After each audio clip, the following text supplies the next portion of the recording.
Nigeria's missing schoolgirls. Dozens more are abducted by Boko Haram. The government says it's a national disaster, but what's it doing to fend off the threat and reduce public anger? This is Inside Story.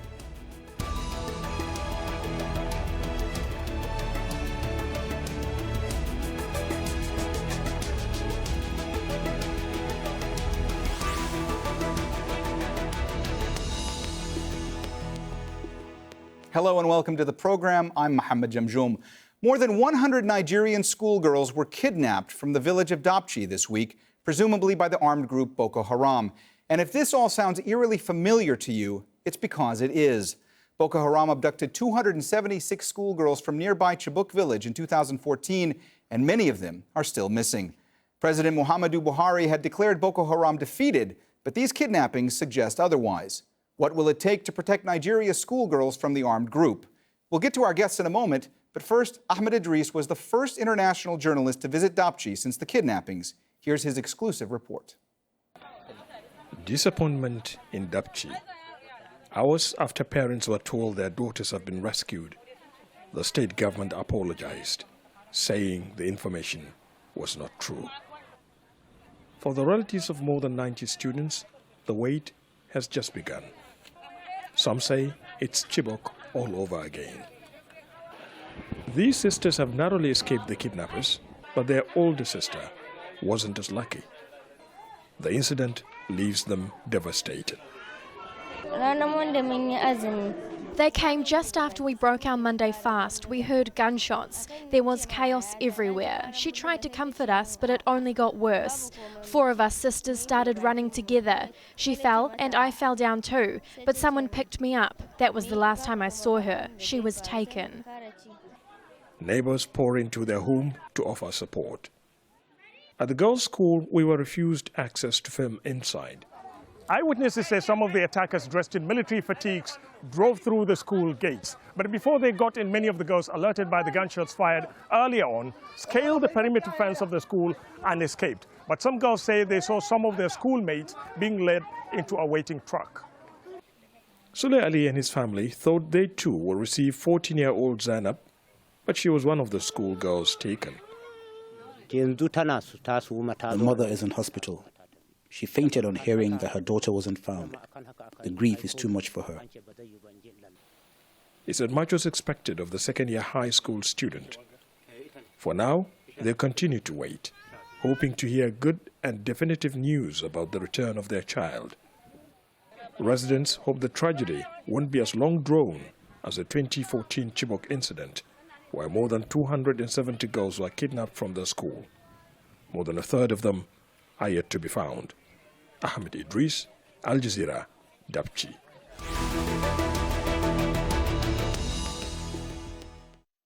Boko Haram is by no means a new aggressor in Nigeria.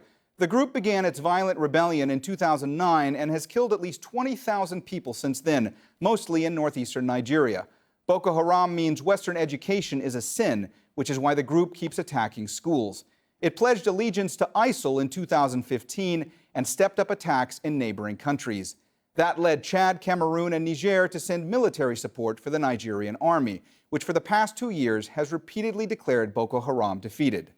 Let's bring in our guests. Joining us from Abuja is Mike Ejiofor, former director of Nigeria's State Security Service, and from Birmingham in the UK is Aliyu Musa, researcher on war and conflict at Coventry University and a specialist on Boko Haram. And by Skype, also from Abuja, is Bukky Shonibare, co-founder of the Bring Back Our Girls movement. Thank you all for joining us. Mike, given the fact that Nigeria's government has said in the past that Boko Haram has all but been defeated, how is it that this could happen again? Well, it's not surprising. Nigeria is not alone in this fight against terrorism or insurgency. Many countries, you recall Ireland, Iraq, Pakistan, they have been fighting this war without end. And there's no way government should have come out. That's where I disagree with government, to say that Boko Haram has been defeated. It's going to be difficult to conclude that Boko Haram has been defeated with step up of attacks, which has continued. And if you look at it, These people have come out attacking institutions because they believe that Western education to them is a sin. And schools have now become their target. So there's no point, there's no need giving a timeline to such a fight because it's an asymmetric war. Aliyu, how has the response from the government differed this time than it did in 2014 when the Chibok girls were kidnapped? One wouldn't say completely that the response has been the same. But of course, given the results, we would say not much has been learned from the misfortune of 2014. It is true that this government has come out to admit that girls were missing. But at the beginning, there was confusion. Clearly, there was confusion. The military said they had rescued the girls, but then it turned out that it was untrue, which was what angered the parents of the girls. So what has been happening is not much lesson has been learned from what happened in 2014 up until now. So, of course, we should admit also that the government, the president said he wasn't happy with what happened. He has deployed the military to do whatever they could to get back the girls. But then the question is, when will they get back the girls? And why did they, in the first place, let that happen? It shouldn't have happened if we have learned any lesson from what happened in 2014. Bukky, you, of course, are still fighting for the release of the remaining Chibok girls that are still missing. What's the status of the negotiations when it comes to trying to free them? What we have seen so far as it relates to the Chibok girls that have been released is that we have 107 girls brought back. Over 98% of them were brought back through negotiation, while a few of them escaped. So that tells us that negotiation, being a non-military action, seems to be working quite well in getting back these hostages.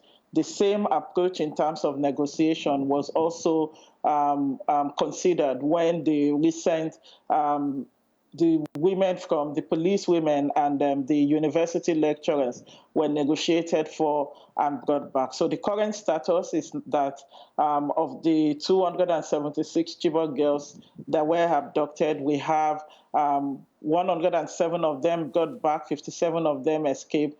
That means we are waiting for 112 Chibok girls to still be brought back. So that tells us that negotiation seems to now be the rule of the game in bringing back those hostages. Mike, how have the dynamics and the tactics of Boko Haram changed, since 2009 or 2014 compared to now?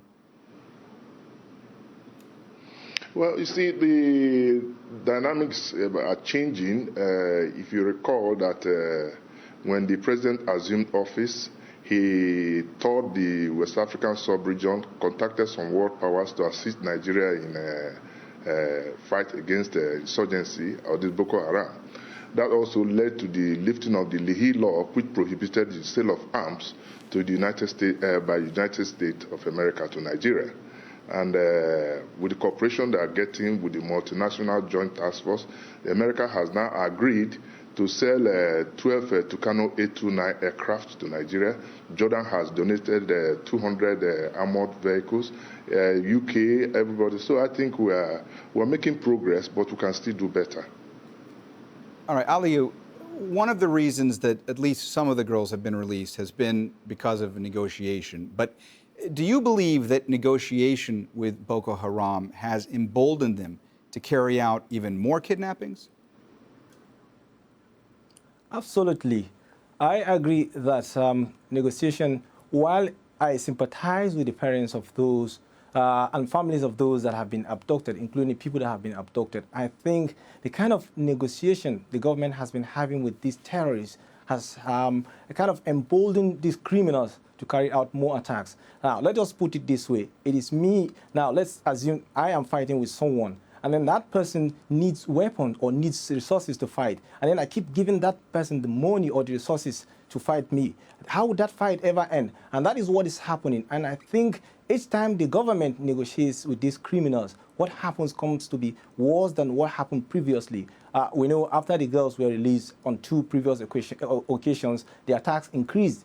And we've seen what just happened after the lecturers in University of Maiduguri were released. So I think while the government is right in negotiating with them, but they should be thinking of the kind of concessions they make to these criminals. Because in the end, they are helping them to finance their war. I mean, they are helping the criminals to finance their wars by arming them with money and also by releasing their colleagues that are in the government custody. So I think while I agree with Bring Back Our Girls with their campaign and trying to get the girls back, but I think by focusing on just Chibok girls, they are getting things wrong. There are a lot of people that have been abducted by Boko Haram, but just narrowing down to Chibok girls and saying that because we've got 100 of them or more, then that is the end of it. It doesn't work well. We need to get the government to get things right by doing the right things and giving out things to criminals that will make them come back more kind of emboldened to carry out more criminal attacks.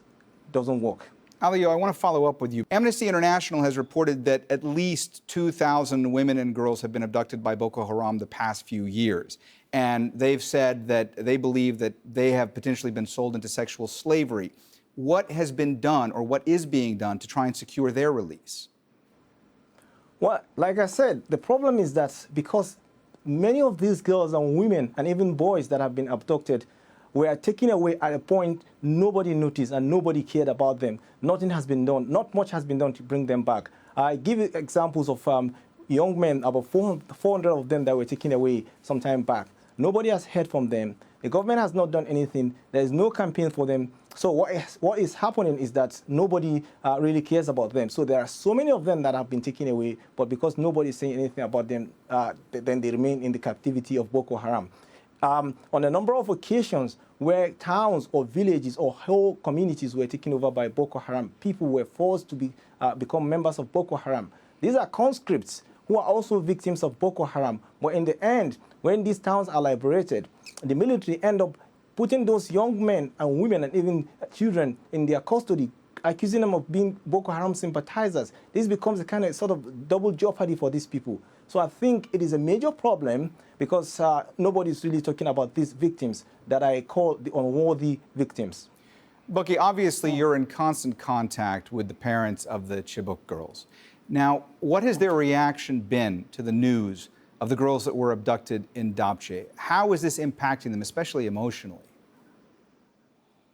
I mean, it simply brings back the memory of the different stages of grieving that these parents went through. And by stages, I mean, at first when their girls were abducted, there was this hope that these girls will be brought back as soon as possible. And then upon confirmation, it brought in another grief. And then for every day, every month, every year that we spend, and in about 48 days' time, it will be 4 years since the Chibok girls were abducted.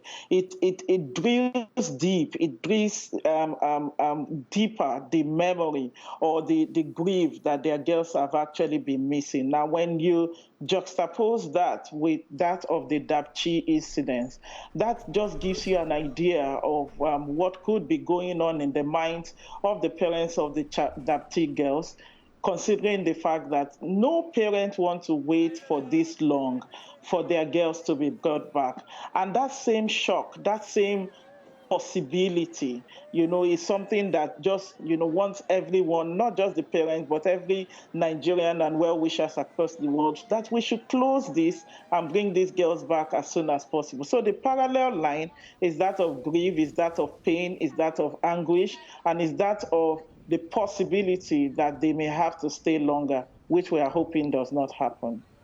Mike, Boko Haram hasn't just carried out attacks in Nigeria. They've also carried out attacks in neighboring countries. So how much of a threat is the group, not just in Nigeria, but also for that region? Well, if you recall that Boko Haram has established Islamic State in West Africa, they're also affiliated to ISIL. It becomes a very big threat in the sub-region, not only to Nigeria. And that is why it's important that Nigeria collaborates with various countries that form up the multinational joint task force in the sub-region to ensure that the expansionist program is checked.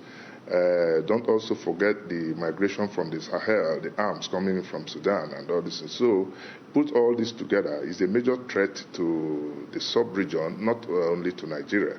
I believe too that the world community should also come to the aid of the sub-region, and particularly Nigeria, because Nigeria is the leading force within the sub-region in terms of supply of arms, exchange of information, training, and provision of intelligence and exchange of intelligence. I think that's important. It's key in fighting this insurgency. More so when Nigeria is going into election next year. So we'll have a lot of challenges that will be coming up, and we'll have a series of challenges that we'll need to look into. Aliyu, what are your thoughts on what Mike just said? What are some concrete steps that the government in Nigeria can take or its allies can take in trying to more effectively combat Boko Haram? Well, like Mike said, I agree with him absolutely that Boko Haram has been a major menace to the, major threat to the whole of the sub-region.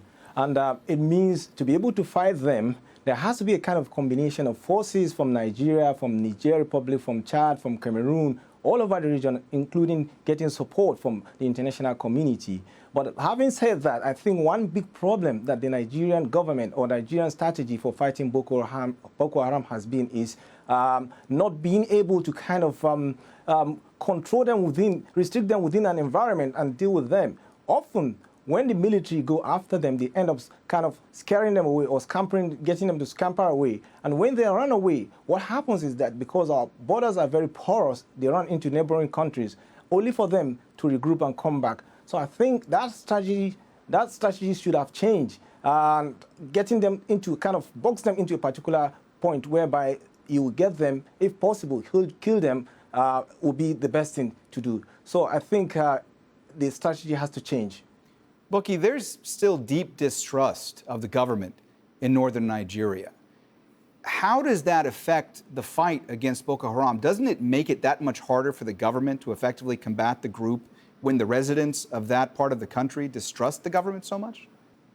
The truth is, the distrust may not be so entrenched and may not be so widespread across the northern part of Nigeria, especially because before the coming into power of the Buhari administration, the scale, the intensity of the attacks by Boko Haram was so much that everyone just wanted something totally different.